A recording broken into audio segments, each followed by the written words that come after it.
하나님 말씀 사도행전 4장 1절로 12절 말씀까지 보겠습니다. 사도행전 4장 1절로 12절 말씀까지 한 목소리로 같이 읽겠습니다.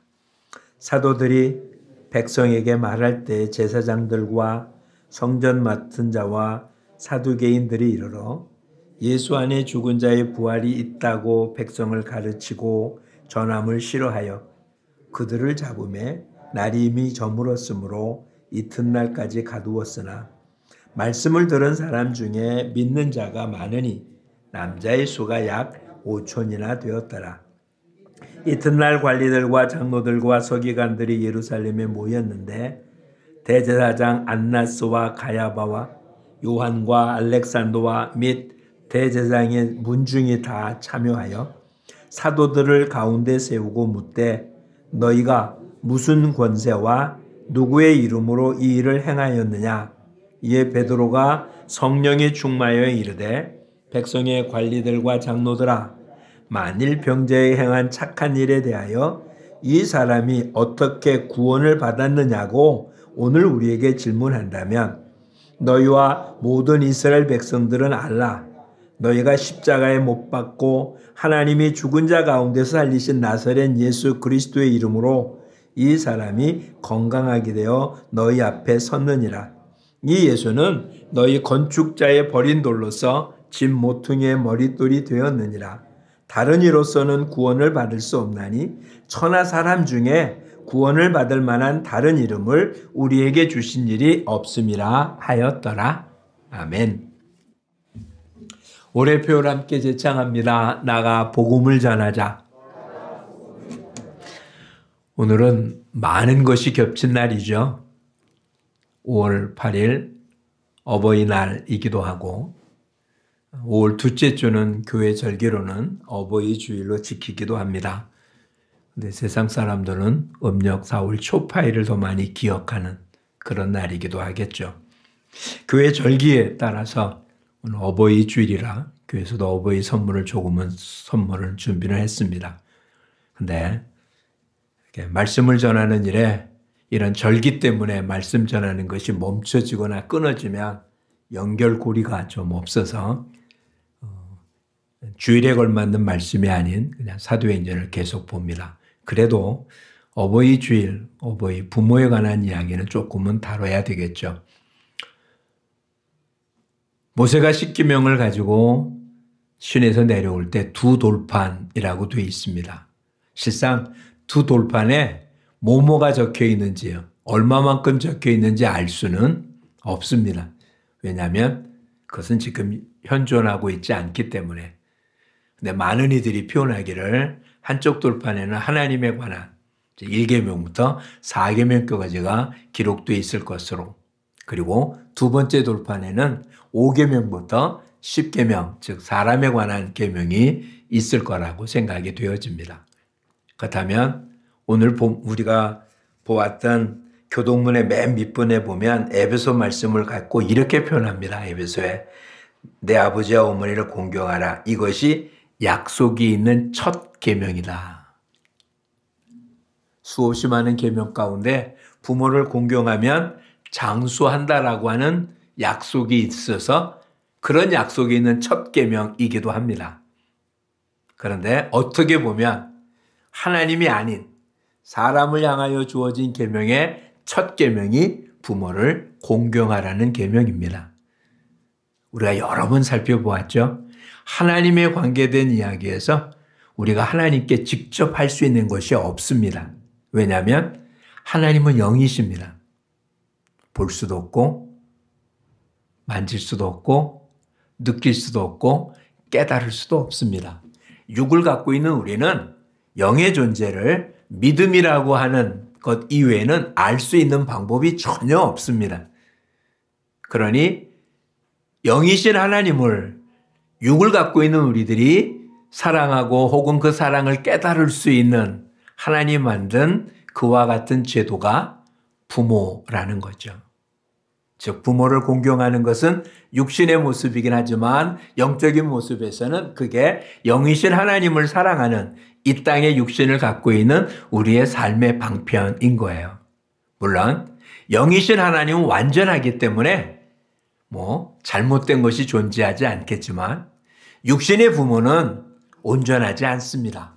그래서 어찌 보면은 좀 이런 말 하면 안 되겠지만 오히려 없는 게 낫다고 느껴지는 그런 경험을 갖고 있는 사람도 분명히 존재합니다.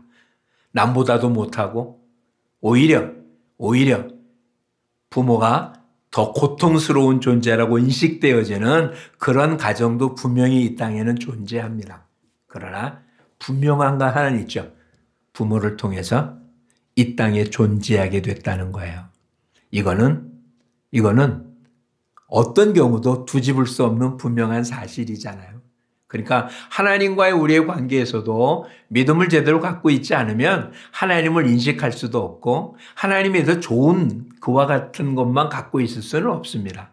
근데 분명한 것 하나, 육신의 부모에 관해서도 내가 이 땅에 존재할 수 있었던 이유가 부모를 통해서 존재할 수 있는 것처럼 이 땅의 모든 것이 존재 가능한 것은 창조주 하나님 때문에 존재가 가능했다는 건 분명한 것입니다. 그 과정 속에 나타난 육신의 모습에 많은 것들이 있을 수는 있어도 그런 것들보다 더 놀라운 건 하나님을 사랑하는 모습은 육신의 부모와의 관계 속에서 이것을 키워나가기를 원하시는 거죠.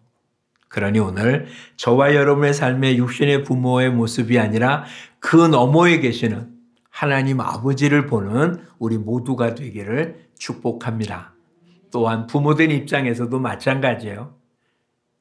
자기가 낳아서 기른다 할지라도 우리의 몸을 통해서 난 아이일 뿐이지 내가 만든 것은 아닙니다. 우리의 자녀는 내가 낳아서 기르는 건 분명하지만 내가 만든 건 아니에요. 하나님이 한 생명 한 생명을 창조하신 것이지 부모가 부모를 통하여 낳게 한 모습이지 부모 자체가 자녀를 만들거나 생산한 것은 아닙니다. 육신은 유전적인 모습으로 이어갔는지 모르지만 영은 하나님이 직접 부어주신 겁니다. 과거에 처음으로 흙을 빚어서 사람을 만들고 그 코에 생기를 불어서 생명이 되었던 것처럼 똑같이 육신의 부모를 통하여 우리의 몸이 만들어질 때 하나님은 우리의 그 육신의 모습에 한 영혼 한 생명에 영혼을 불어넣어서 새로운 생명체를 하나님이 만드신 것입니다. 그러니 부모 역시 자녀를 자기의 소유물처럼 생각할 것이 아니라 하나님이 허락한 선물로 한 인격체로 그래서 자신을 통해서 우리를 창조하신 하나님을 보도록 그렇게 하는 것이 부모의 역할입니다. 그러니까 부모는 자녀를 통해서 하나님이 하시는 놀라운 일을 보게 되고 자녀는 또 마찬가지로 부모를 통해서 하나님을 만나는 이것이 가정의 순기능인데 아담이 범죄한 이후 이 땅의 가정은 이런 순기능보다 육신적인 역할들만 가득 찬 것이 문제였잖아요. 그런데 우리를 향하여 주님 뭐라고 말씀하십니까? 그리스도 안에 있는 사람들은 새로운 피조물입니다. 여러분 육신의 상태가 어땠든 지금까지 여러분의 육신의 부모와 어떤 그러한 감정을 갖고 있고 있었던 이런 걸 다 떠나서 이 자리에 있는 여러분들은 그리스도로 인하여 새로운 피조물이 됐으니까 그런 새로운 피조물이 된 시각으로 부모를 보고 자녀를 보고 형제를 보고 그 부모, 자녀, 형제 뒤에 있는 배후에 있는 하나님을 볼 수 있는 그런 우리 모두가 되어야 될 것입니다. 그것이 이런 주의를 만든 그런 뜻 아니겠어요? 그런 것이 없다면 카네이션 하나 달아드는 것으로 무슨 의미가 있고 선물 하나 주고받는 것으로 무슨 의미가 있겠습니까?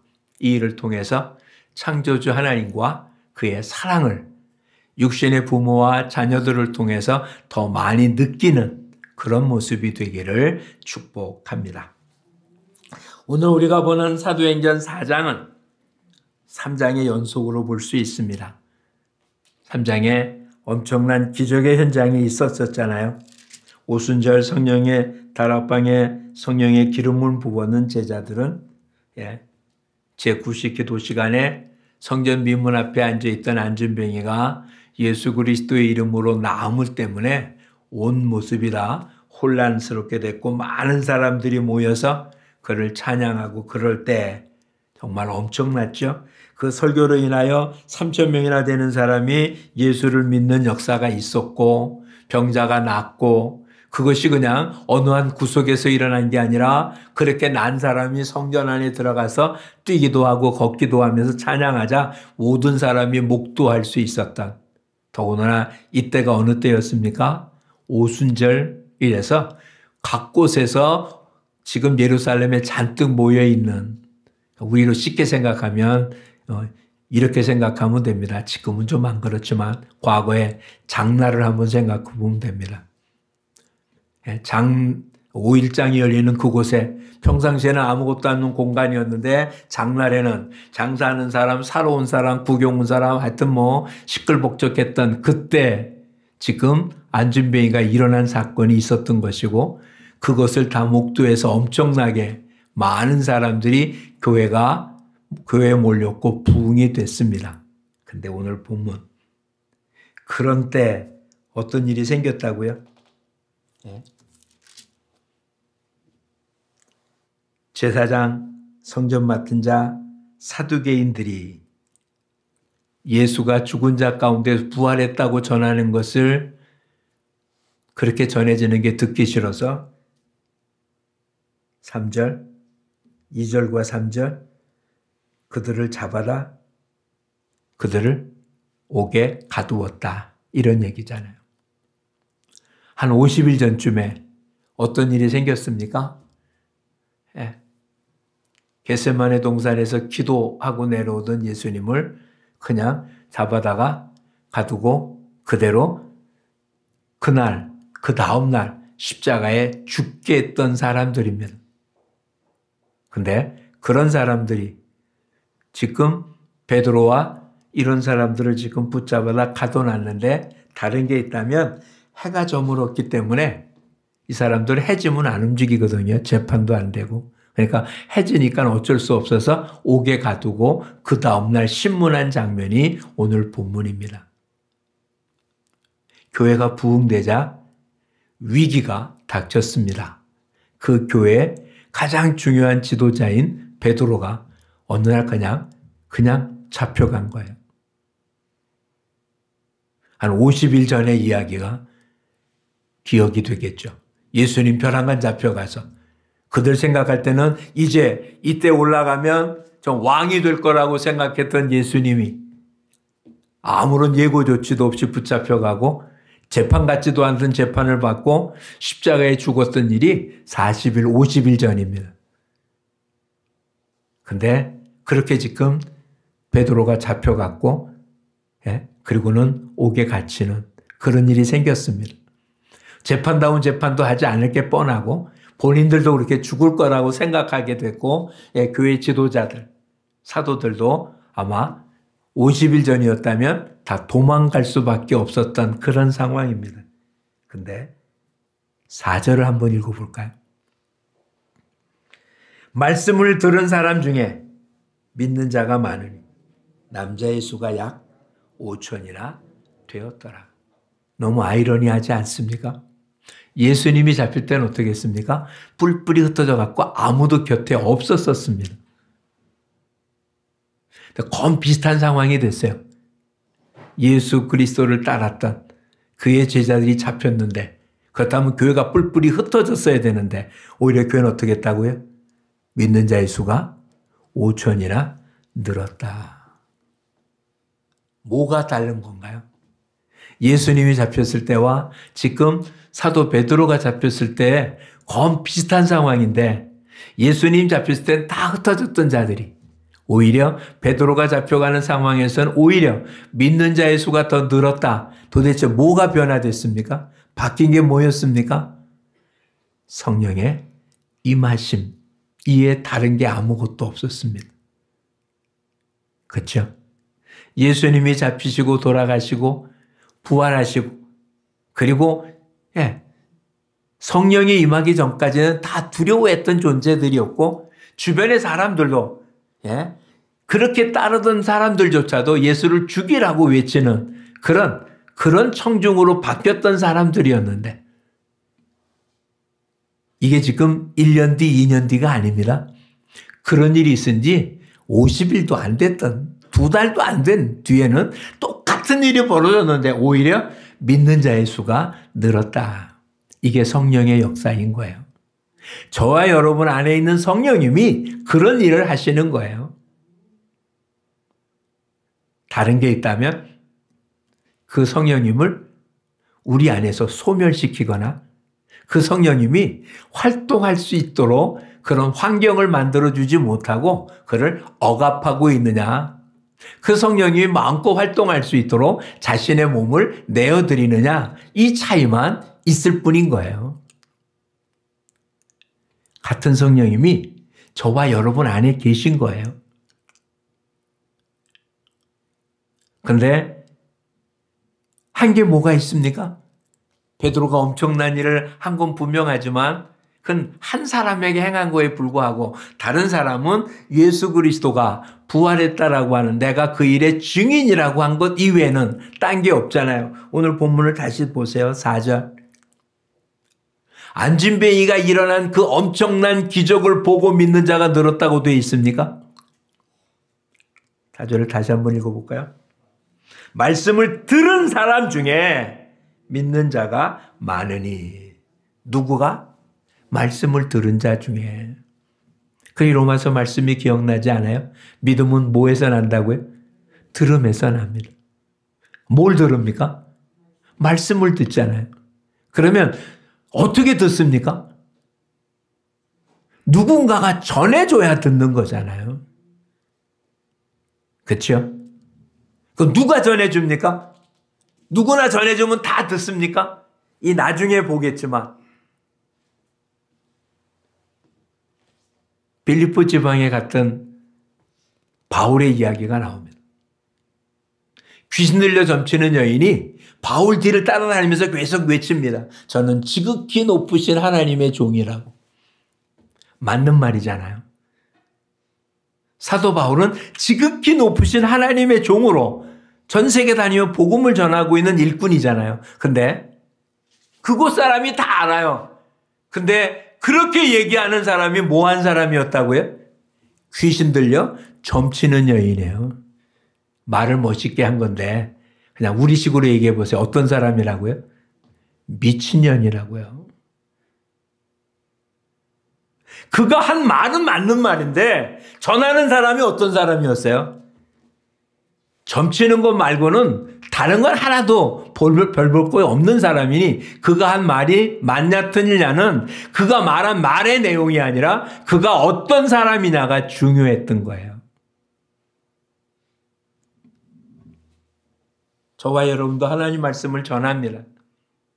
전도할 때 다른 말 전하겠어요? 하나님 말씀 전하잖아요. 근데 왜 하나님 말씀 전하는데 능력이 안 나타날까요? 말씀 자체가 능력이 없어서요? 아니요. 말씀은 살았고 운동력이 있어서 좌우의 날선권보다 더 예리하고 사람의 심령과 골수를 쪼개고도 남는데요. 분명히 그렇게 히브리서에 기록돼 있잖아요. 근데 그런 말씀을 갖고 있는 우리들이 왜 말씀을 전하는데 그런 능력이 안 나타날까? 우리한테는 그런 잠재력만 주셨어요.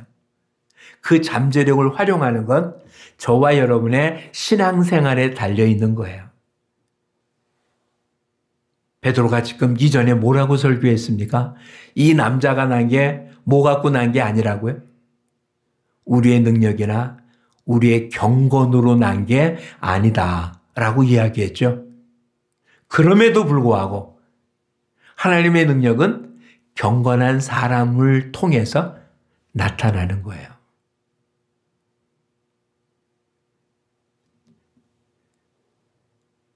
특별한 어떤 사람이 능력을 발휘하는 게 아니고요. 성령의 사람은 누구나 일할 수 있도록 하나님이 그렇게 하셨어요.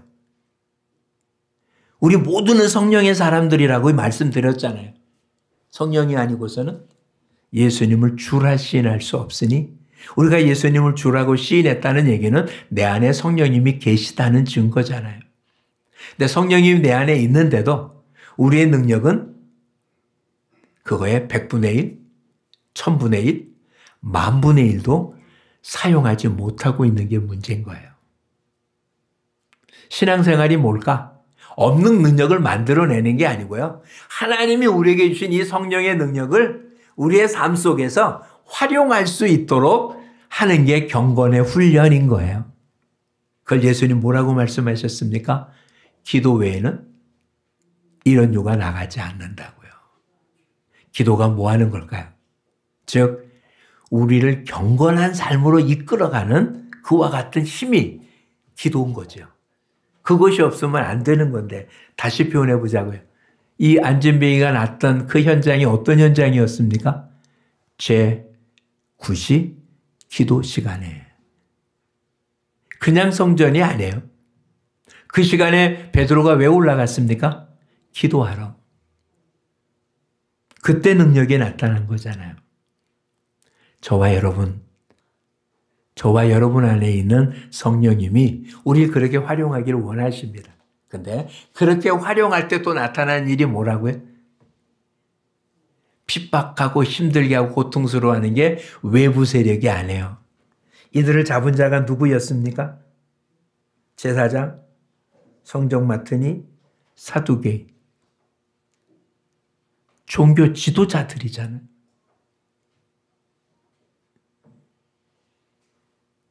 (6절을) 보세요. 대제사장 안나스와 가야바와 요한과 알렉산더와 대제사장의 문중이 다 참여해서 도대체 누구 권세로 누구 이름으로 이런 일을 하냐고 지금 신문하고 있습니다. 성령이 역사할 때 가장 크게 방해하는 게 누굴까? 믿는다라고 하는 사람들의 내적인 모습에 그런 일이 막 나타나는 거예요. 그런데도 어떻게 한다고요? 하나님은 오히려 부흥이라는 엄청난 거를. 그렇다면 부흥은 뭐하고 함께 움직여집니까? 핍박, 환난, 어려움과 함께 일어나는 거예요. 부흥이 일어나니까 핍박이 있고 핍박이 있으니까 시끄러들고 저그러드는 게 아니라 오히려 더 큰 부흥이 일어나고 그렇다면 이런 부흥이나 박해가 안 일어나면 어떨까요? 그냥 물에 물 탄 듯 술에 술 탄 듯 그냥 있는 거죠. 아마 저희들이 지난 과거 그랬어요. 작년 우리 50주년을 하고 우리 다음 주가 51주년이에요. 뭐 중간중간에 어떤 일이 있을지 몰라도 그냥 평탄하게 살아왔잖아요. 우리 교회 생활이 그냥 평탄하게 왔잖아요. 이걸 우리는 하나님의 은혜라고 얘기했어요. 맞는 말이에요. 근데 틀린 말이기도 한 거예요. 왜 환난이나 핍박이 없었냐? 성령의 역사가 없어서. 그렇죠? 성령의 역사가 있으면 뭐가 있을 텐데? 사단의 방해가 있을 텐데. 사단의 방해가 없었다는 얘기는 성령의 역사도 없었다는 이야기잖아요. 그러나 이제는 조용하고 편안한 게 좋은 게 아닌 거예요. 하나님의 역사가 있어야 좋은 거예요. 근데 하나님의 역사가 있으면 뭐도 있다고요? 사단의 방해도 있다고요. 어느 게 먼저인지 우리는 알 수가 없어요. 성령의 역사가 있으려고 하니까 누가 와서 먼저 손대냐고요. 사단이 그 일을 못하게 막는 거예요. 그 중에 하나가 코로나는 아니었을까요? 그렇죠? 참 조용하게 잘 지냈는데 이게 잘못 아니었나? 지금이라도 우리는 정말 성령의 역사를 일으키는 그런 삶을 살아야 될 것입니다. 자, 이런 일이 있을 때 사람들이 모여서 지금 뭐라고 질문하나 보십시오. 7절. 사도들 가운데 세우고 묻되 너희가 무슨 권세 누구 이름으로 이 일을 행하느냐. 이 얘기 들으면 얼마 전에 이런 일이 있었던 거 있죠. 90세가 넘어서 침 놓고 하시는 그런 분 계셨어요. 약도 짓고 뭐 하는 아주 유명하신 분. 중국 가서도 하시고. 근데 이분은 자격증이 없어요. 한의사 자격증이 없고 침술 자격증도 없는 분이에요. 그래서 논란이 많았죠. 법적인 투쟁까지 갔고요. 수없이 많았어요. 그로 인하여 수없이 많은 사람이 낫고 뭐 했는데도 인정하지 않아요. 왜? 기득권자가. 도대체 그렇게 할 수 있는 권한을 누가 줬냐는 거예요. 설교할 수 있는 권한을 누가 줬냐는 거예요. 제사장, 우리가 안 줬는데 너가 어떻게 하냐 이런 이야기잖아요. 지금. 이게 사람들이 살고 있는 삶이에요. 다시 보세요. 7절. 그럼 누구 권세와 누구 이름에 누구가 누구인 것 같아요? 이 제사장 가문이 지금 사도에게 묻는 질문에서 무슨 권세로 누구의 이름으로 라고 한 무슨 권세와 누구의 이름에 누가 들어갈 것 같아요? 하나님? 너희가 하나님의 권세와 하나님의 이름으로 일을 하느냐라는 질문일까요? 이건 자기들도 갖고 있는 거 아니잖아요. 그렇죠? 자기들 집단 안에 자기들이 그렇게 할 수 있는 권한을 준 적이 없고 자기들의 이름으로 하라고 허락해 준 적이 없는데 이랬으니까 너희는 이단이다 이런 이야기잖아요. 근데 여기에 비해서 지금 베드로 뭐라고 얘기하고 있습니까? 이 일에 대해서는 뭐라고 얘기합니까? 너희는 알라. 이 한 사람에게 한 착한 행위라고 말합니다. 이 병자에게 한 착한 일에 대하여 어떻게 구원을 받았느냐고 무슨 권세, 누구 이름이 중요한 게 아니라 이 사람에게 일어난 구원이 어떻게 일어났는지 너희한테 말할 텐데 예수 그리스도의 이름이 라고 표현하고 있어요. 누구한테도 그런 권한 받은 거 없다. 사람에게서. 어떤 제도권 안에서. 이것이 아니다. 근데 지금 제사장이나 이런 사람들은 지금 자기의 기도, 하나님이 했냐 안 했냐가 중요하지 않아요. 그걸 할 수 있는 권한을 누가 줬냐는 거예요. 그 자격증을 누가 줬냐. 우리가 주지 않는데 네가 어떻게 하냐. 이런 이야기인 거거든요. 어찌 보면 맞는 말 같은데. 너무 남발되니까 인간은 인간이 사는 동안에 그런 제도를 만들 수밖에 없는 건 분명해요. 근데 일하는 건 누구십니까? 자격증이 일합니까? 권한을 준 어떤 그런 기득권자가 하는 겁니까? 하나님이 하시는 거잖아요. 그렇죠? 저와 여러분에게 저는 조금 다르네요. 목사라는 안수를 받았으니까. 여러분에게 사람들에게 말씀을 전할 수 있는 권한, 그와 같은 능력, 그와 같은 자격증 여러분한테 누가 주었습니까? 그게 없어서 일을 못 하십니까? 여러분한테 그런 권한을 안 줬기 때문에 그런 자격증을 안 줬기 때문에 일 못한다고 생각하십니까? 베드로도 그런 자격 없습니다. 그런 자격증이 없었습니다. 근데 뭐라고요? 죽은 자 가운데 살리신 하나님이 죽은 자 가운데 살리신 나사렛 예수 그리스도의 이름이 이 사람을 건강하게 했다. 우리 모두가 갖고 있는 것입니다.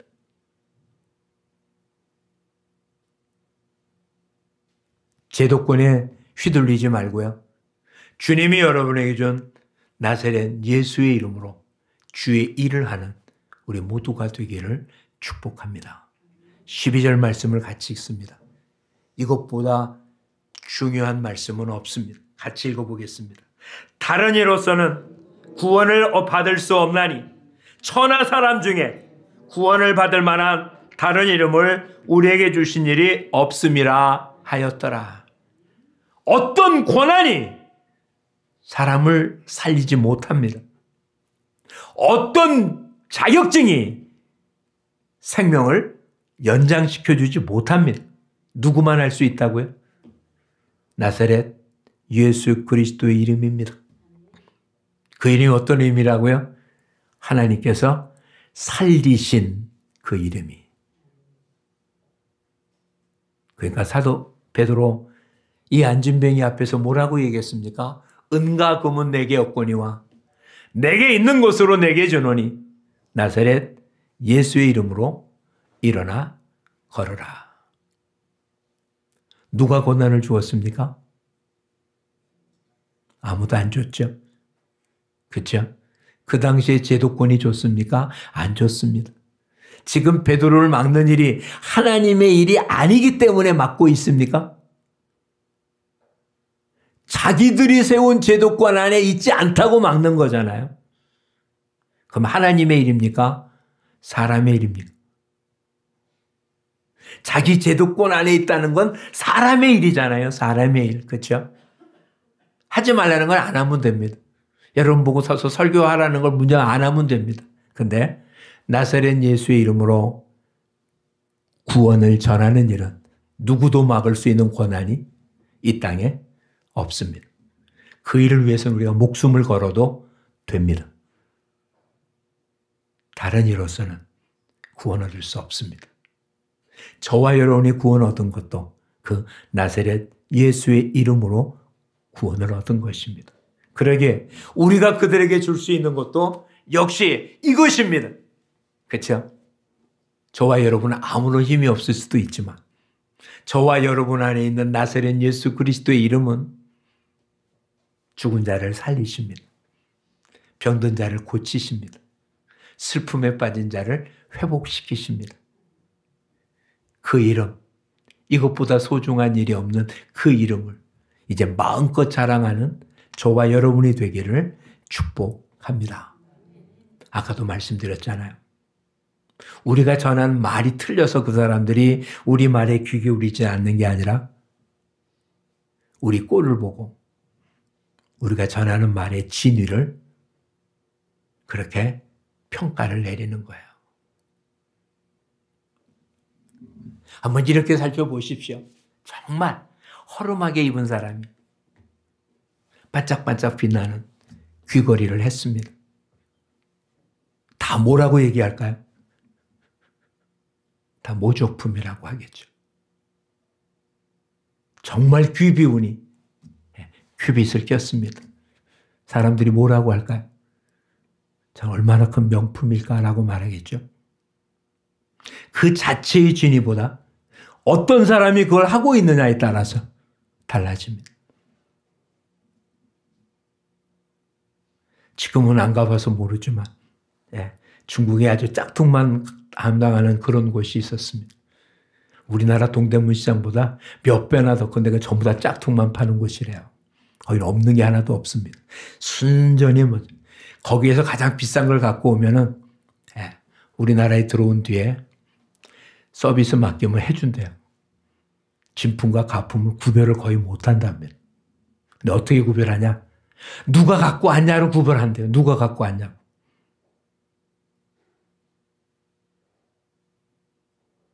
우리에게는 예수 그리스도가 있습니다. 그러니 이제는 그런 가치 있는 삶을 사는 우리 모두가 되기를 축복합니다. 왜 저와 여러분이 가치 있는 줄 아십니까? 피카소가 그린 그림은 가치 있습니다. 나는 거저줘도 안 갔습니다. 그거를 재산으로 삼으라면 모를까? 그 그림을 제 방에 걸고 싶지는 않습니다. 귀신 나올까 봐. 근데 그가 그린 그림은, 그가 낙서한 것은, 그가 썼던 것은 다 가치가 있습니다. 근데 창조주 하나님이 저와 여러분을 만드셨습니다. 이보다 더 가치 있는 게 있을까요? 두 번째 가치 있는 것은 희소성이 있으면 가치가 있습니다. 그렇죠? 얼마 전에 대통령 하면은 나오는 우표들이 있다고 그래요. 가장 비싼 취임식 할 때 나온 대통령. 현재 있는 문재인 대통령이 있었던 것은 원가보다 크게 오르지 않았더라고요. 왜 오르지 않았냐? 굉장히 많이 찍었어요. 근데 저와 여러분은 유일하게 하나예요. 그러니 이 지구상에 나라는 존재는 나 하나밖에 없으니 이것보다 더 희소성이 있는 게 있겠어요. 그래서 가치가 있어요. 이제는 가치 있는 삶을 통해서 저와 여러분이 전한 말을 사람들은 가치 있게 듣도록 그런 삶을 사는 저와 여러분이 되기를 축복합니다. 나사렛 예수의 이름, 이 이름은 안진뱅이를 일으킨 뿐만 아니라 우리 모두를 영원한 천국으로 이끄는 유일한 길입니다. 이것을 갖고 있는 저와 이름이 얼마나 가치 있는데 그렇게 지리멸멸하게 사시겠습니까? 내 나이 이제 이만큼 됐으니까 그게 뭔 상관이 있습니까? 또 여러분 안에는 나사렛 예수 그리스도의 이름이 존재하고 있잖아요. 뭐든지 할 수 있는 권능이 있잖아요. 사용하지 않는 게 문제지. 사용하면 천지가 바뀔 만한데 왜 사용하지 않습니까? 이제 마음껏 활용하는 저와 여러분이 됩시다. 아무것도 없을 수 있지만 천하 인간에게 구원 얻을 수 있는 유일한 이름, 나사렛 예수 그리스도의 이름을 갖고 있는 저와 여러분, 이 이름을 마음껏 활용하는 복된 자들 되시기를 축복합니다. 기도하겠습니다. 고맙습니다, 주님. 만물에 찍기만도 못한 것 같지만 하나님 우리를 작품으로 만드셨습니다. 더군다나 우리를 위하여 독생자 예수 그리스도를 대신 값주고 샀기에 우리는 정말 소중한 존재이고 이 소중함에 더해서 예수 그리스도의 이름을 우리 안에 두셨고 성령이 거하는 전으로 삼아주셨음을 감사드립니다. 아직도 이 땅은 죽었으면서도 죽은 줄 모르는, 지옥을 향해 가면서도 지옥을 향하는지 모르는 사람들이 우리 주변에 얼마나 많은지요. 나사렛 예수 그리스도의 이름이 저들을 살릴 수 있기에 이제는 이 이름을 선포함으로 우리가 받은 은혜를 갚고 저들의 영혼 속에 소망을 주는 우리의 남은 삶이 되게 하여 주시옵소서. 은과 금은 없지만 나사렛 예수의 그리스도의 이름이 있기에 우리가 가장 부자입니다. 우리가 가장 가치 있는 존재입니다. 이제는 그런 가치 있는 삶을 사는 우리 모두가 되게 하옵소서. 예수님 이름으로 기도합니다. 아멘.